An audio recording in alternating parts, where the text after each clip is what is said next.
upset.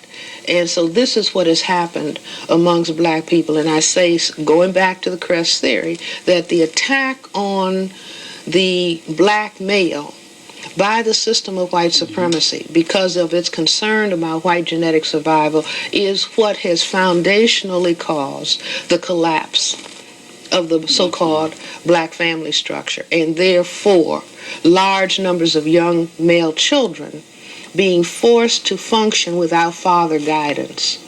Do you see, when you have children longing for fathers and no fathers are around because the fathers have been in one or another way destroyed, and so the children gather together, one of the phenomena is they can gather together in gangs, or they can feel frightened and immature, scared, do you see, because everybody is frustrated and angry, or large numbers of people frustrated and angry and fighting, and so therefore I have to defend myself. Do you see? But we have to go back and look at what is that cause? What is the causation? Because often we don't look at the cause. We just look at Do you see, now some things we look at what is the cause. Yeah, and sometimes you see, at other things we don't. When you don't want to solve a problem, you never look for causation.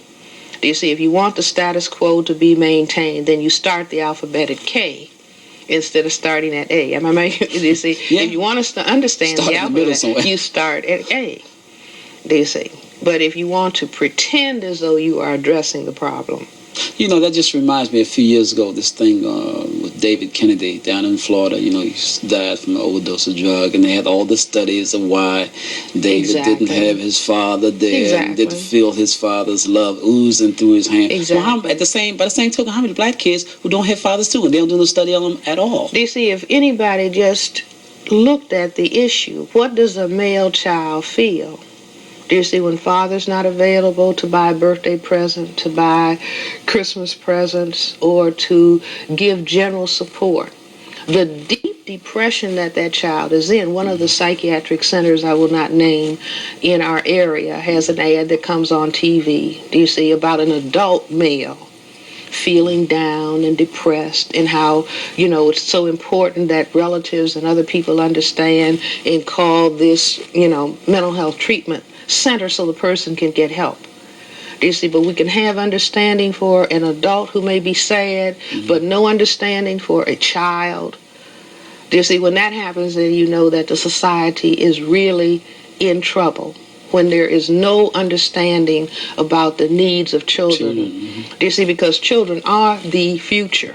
And it's very profound psychological impact upon the child, too. Exactly. Do you see? So that for people who are genuinely interested in not just lamenting and complaining, but who say, we must understand these problems, that we are determined to, then I say, put children at the top of the agenda.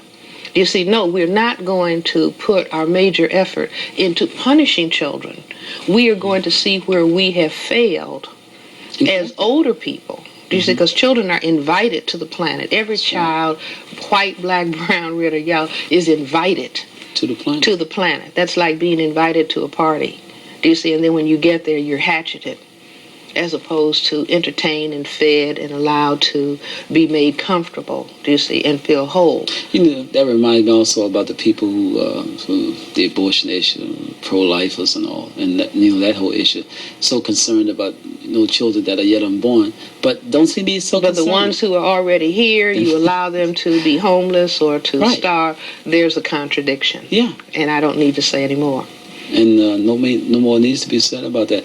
I want to ask you also about your position on the chessboard. Oh, the concept of the chessboard. Okay. Yes. I'm not a chess player, but, you know, I read about chess and understand the concept in the game, and I say that anyone who is interested in understanding the issue of racism, white supremacy, should understand the concept of the chessboard. Because when people sit down, I mean, they have chess tournaments, international chess tournaments, international chess tournaments, and people play chess without hating their opponent. Do you see? But for a given game, somebody is playing the white side of the chessboard and the other party is playing the black side of the chessboard. White always moves first, so that would be analogous to white supremacy or the domination of people of color that would be on the black side of the chessboard. Now, black people heretofore have been saying, please stop, don't do this, don't do that. Do you see? It would be analogous to the person on the black side of the chessboard saying to the person on the white side of the chessboard, don't move against my position. Do you see? Okay. But if you understand chess and you understand, no, that position, do you see, the white king moving to checkmate the black king is the name of the game. And you have to understand. And if you understand that, then you can play the black side of the chessboard playing defense, offense. You can play the victory. Do you see? But if you think you will not win any chess tournaments thinking that you can ask your opponent, it's like on the football field. Do you see? One team asking the other team to help me make points, as opposed to you must analyze, first of all, the game. You must analyze all of the moves on the field or the board that will allow you to progress forward in the presence of a structured opposition. So I suggest that black people move into the 21st century with a comprehensive understanding of chess, do you see, or a comprehensive understanding of racism, white supremacy, the necessity for playing for white genetic survival, and then the majority people on the planet who are looked upon as a threat to white genetic survival.